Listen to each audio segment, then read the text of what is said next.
Hey YouTube, Beyonce back at you with, excuse me, Coach Jessica back at you again with another installment of the Coach Jessica Show. Today we're going to be talking about parenting. Really quickly, I just want to say thank you to everyone who has tuned in thus far. Please continue to rate, comment, and subscribe and pass these videos along to those who you feel may benefit. So again, today we're going to be talking a little bit about parenting. Let me just give you one quick tip of advice.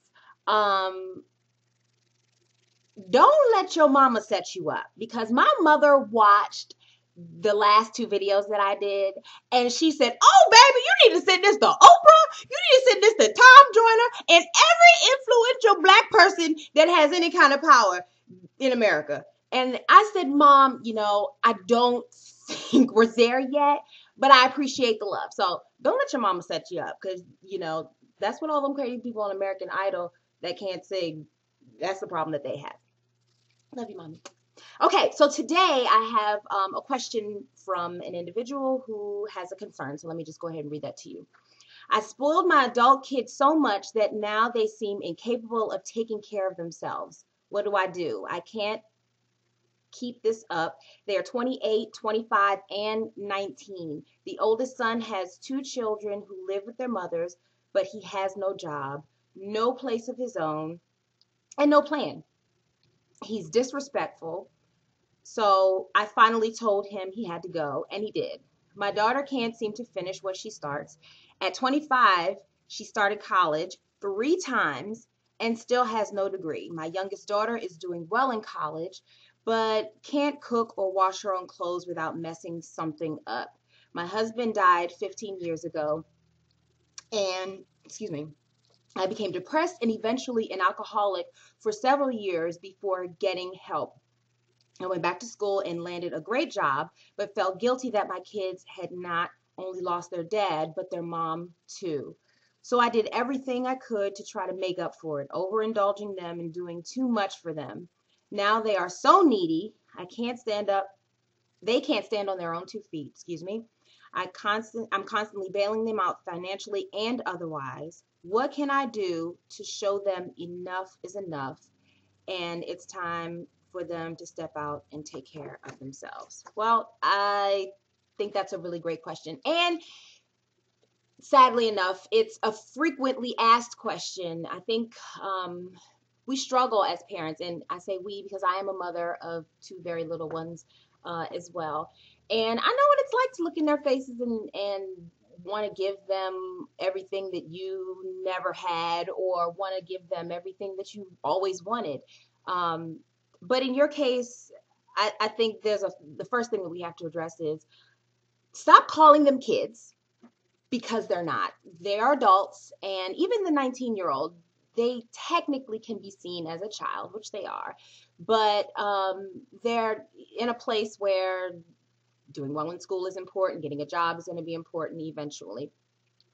I think the main thing that we need to focus on here is, who are you serving? Sometimes it's really difficult to do the right thing by your children because we put ourselves first. I don't want to punish my child because I don't want my child to be mad at me. I don't want to correct my child because I don't want my child to look at me that way, because in turn I feel bad. So if you're worried about the guilt that you feel based on the fact that your husband had passed and the fact that you had to go to work and work a lot in order to make up for that, consider the guilt that you're going to feel ultimately when you look at your children down the line and they still cannot care for themselves. So I think at this point, it's not really about talking to them about doing for themselves. You have to show and prove at this point. I think you did the right thing by telling your son, "You got to go." I think your daughter, who is having difficulty with starting school over and over again, needs some guidance. And that doesn't mean that she needs to live with you or you need to provide her with finances. That just simply means that you need to give her information, give her tools, and then step back. And when it comes time for her to make the decision about whether or not she's going to use the advice that you've given her, that's going to be on her. If she takes it, wonderful. If she doesn't and she falls and she needs you to bail her out, well, then the decision and the ball lies in your court to not do that very thing that you had been doing. So this really is about breaking patterns. Clearly, your children have learned very well from the structure that you've set up. So if you want them to do something different, that requires you to do something different. They will not wake up tomorrow and say, you know what? I'm grown and I'm going to be grown. That's not how people work. We work in patterns, so you have to create a new one for them. And you're probably thinking, well, coach, I can't create no pattern for them. They're their own person. They're going to do what they want to do. Absolutely. You're absolutely right.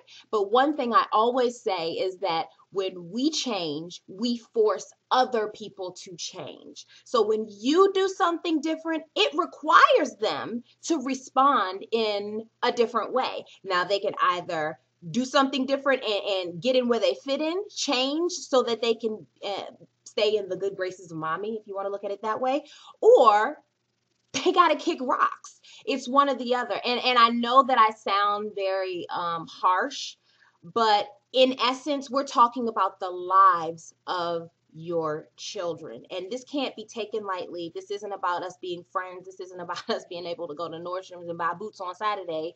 This is about when I leave here, can you function as an adult? Can you have your own family? Can you pass on values to your own children? Can you even make a peanut butter and jelly sandwich without calling me to ask me how? This is the more important issue. So I think you, mom, have to get clear on what's your goal. Is your goal to serve yourself? Or is your goal to keep your children happy with you? And then are you willing to let them go? And they will be back. If you do, they will be back. But you have to be willing to say, enough is enough. I cannot do this anymore. I will not do this anymore. And let me show you just how I'm not going to do this anymore. Okay? I think that's it. Never feel guilty about where you've been. Life is a journey. And we all are going to hit bumps and roadblocks and all types of difficult situations that are going to take us off of the beaten path, or the one that we think that we should be on. So guilt is futile. It's a waste of time. That was your past. This is your present. And your job for the future is to prepare your children. Get focused, get on the message, and get to work. That's it. That's it. That's it. That's it. That's it. What you think? I'm good, ain't it? Okay. All right, guys. If you have questions, comments, concerns, please comment on these videos below. Please thumbs them up if you like it, and please pass it on. Bring me your questions. Bring me your concerns. I want to help. Okay? Love you. Love you. Smooches. Have a great weekend. You probably will see me again this weekend because I'm really enjoying this thing. Love you. Bye.